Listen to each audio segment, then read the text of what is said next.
Derby ঘিরে অশান্তির চক্রান্তের অভিযোগ অডিও ক্লিপ প্রকাশ করে এই দাবি পুলিশের। আর অডিও ক্লিপের সূত্রেই আটক করা হয়েছে ইতিমধ্যেই 5 জনকে।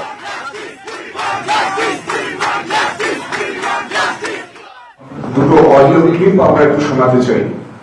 ওরা গ্যাস বোম ছুড়বে, আমরা অ্যাসিড বোম ছুড়বো। সবাই অ্যাসিড বোম রেডি করে রেখো। কাদাপাড়া মনবান সমর্থকদের বলছি তোমাদের দিকে সামনে হবে, তাই তোমাদেরকে বলছি অ্যাসিড বোম রেডি করে রেখো।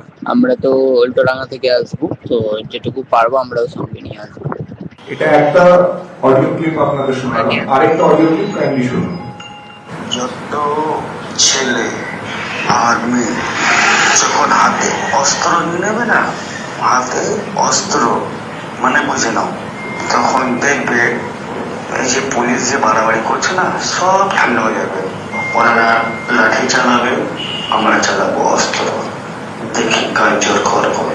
ঠিক আছে, অস্ত্র নিয়ে বেরোতে হবে, তারওয়ান, নেপালা, এইসব অস্ত্র।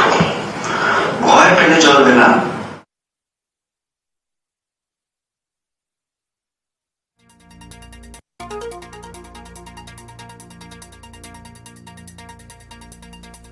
ডার্বিতে অশান্তির চক্রান্ত অডিও ক্লিপের সূত্রে আটক করা হয়েছে ইতিমধ্যেই 5 জনকে।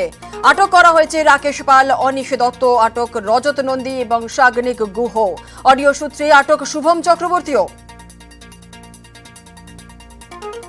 যেহেতু আমাদের কাছে একেবারে স্পেসিফিক ইনপুট ছিল, কিছু অর্গানাইজেশনস, কিছু লোকজন সাধারণ অডিয়েন্সের মধ্যে ঢুকে এরকম একটা বিশৃঙ্খলা তৈরি করার পরিকল্পনা করে রেখেছিল, সেই জন্যে যারা ফুটবল লাভার্স ছিল, যারা ওই দিন প্রায় 62,000 থেকে 63,000 ক্যাপাসিটি ক্রাউড ছিল, তাদের সেফটি সিকিউরিটিটা মাথায় রেখে আমাদের এই ম্যাটারটা টেক আপ করতে হয়।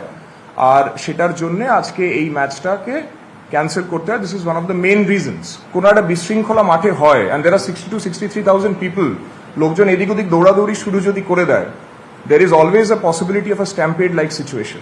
এটাকে মাথায় রেখে when I have an intelligence input and a specific one, যখন স্পেসিফিক ইনপুট আছে, তখন we had to communicate that and the decision was taken.